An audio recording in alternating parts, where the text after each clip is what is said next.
Je vous salue, mes frères et sœurs, dans le précieux nom de notre Seigneur Jésus-Christ, lui qui règne dans son royaume comme roi des rois éternellement.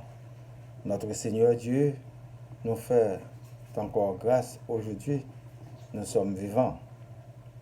Profitons de cette étincelle de vie pour l'adorer, le servir et l'aimer de tout notre cœur, notre esprit, notre amour, comme nous a si bien montré son Fils unique, Jésus, ressuscité parmi les morts. Il reviendra nous chercher incessamment.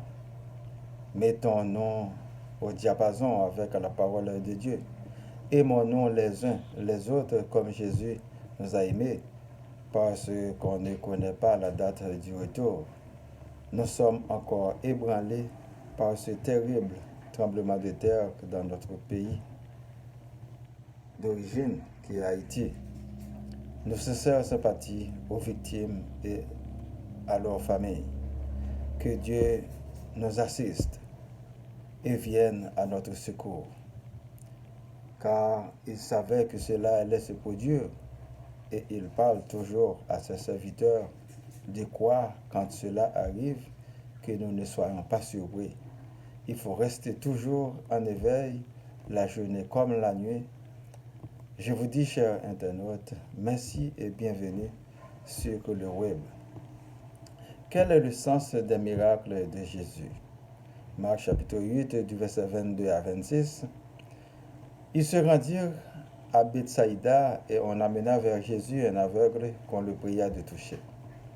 Il prit l'aveugle par la main et le conduisit hors du village. Puis il lui mit de la salive sur les yeux, lui imposa les mains et lui demanda s'il voyait quelque chose. Il regarda et dit, j'aperçois les hommes, mais j'en vois comme des arbres et qui marchent. Jésus lui mit de nouveau les mains sur les yeux, et quand l'aveugle regarda fixement, il fut guéri et vit tout distinctement. Alors Jésus le renvoya dans sa maison en disant, n'entre pas au village. Pour la prédication, Seigneur Dieu, aie pitié de tes enfants et des autres qui refusent de croire en toi. Donne-nous ta grâce parce que nous sommes tous pécheurs.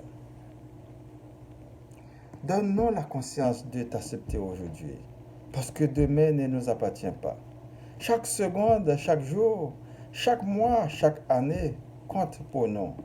Mais pour toi, il n'y a absolument pas de temps.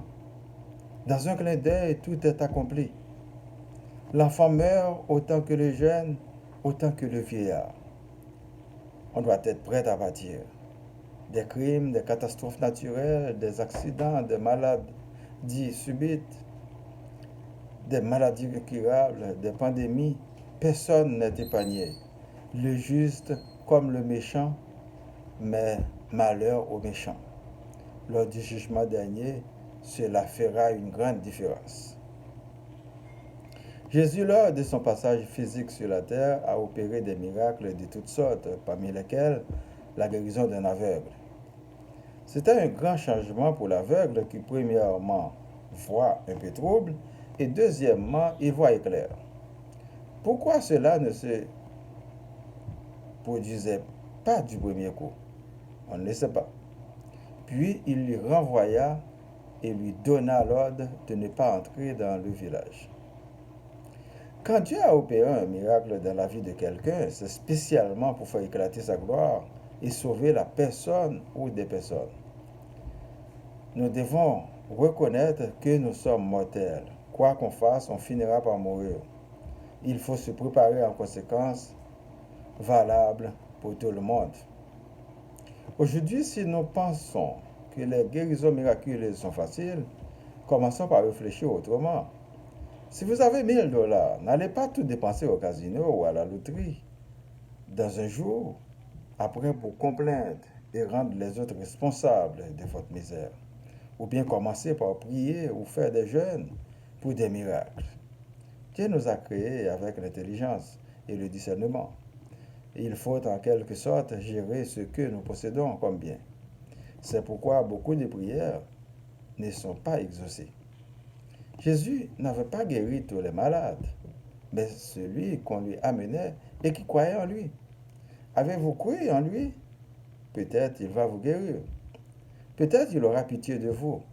Mais ne cherchez pas le Seigneur Dieu ou le Seigneur Jésus pour des biens matériels seulement ou une guérison, mais de préférence pour la repentance, pour une communion avec lui, notre Père, qui nous attend tous. Il existe une multitude de maladies, une multitude d'accidents, une multitude de souffrances, des riches qui deviennent pauvres comme un coup d'éclair. Seul Dieu sait tout. S'il veut, il peut nous faire grâce. Il n'y a pas de Dieu supérieur à lui, ni de roi supérieur à Jésus. Entends-tu, petit ange? Abandonne-toi à lui avant qu'il soit trop tard. Tout passe, sauf lui. Il est éternel. Nous demandons à Dieu de nous délivrer de tout mal. Qu'il prenne le contrôle de notre vie dès maintenant et à jamais. Qu'il nous tienne par la main afin d'échapper des ennemis et de la géhenne. Nous prions pour ma famille, vos familles, les amis, les groupes spiritualité, les personnes malades, les démunis, les leaders religieux, les gouvernements, la ville Laval, Montréal, Québec, Canada et le monde entier. Récitons notre Père qui es aux cieux, que ton nom soit sanctifié, que ton règne vienne, que ta volonté soit faite sur la terre comme au ciel. Donne-nous aujourd'hui notre pain de ce jour. Pardonne-nous nos offenses comme nous pardonnons aussi à ceux qui nous ont offensés et ne nous laisse pas entrer en tentation, mais délivre-nous du mal. Car c'est à toi qu'appartiennent le règne, la puissance et la gloire au siècle des siècles. Amen. Je vous souhaite de passer une bonne journée et une bonne semaine. Lisez toujours et méditez sur la parole de Dieu.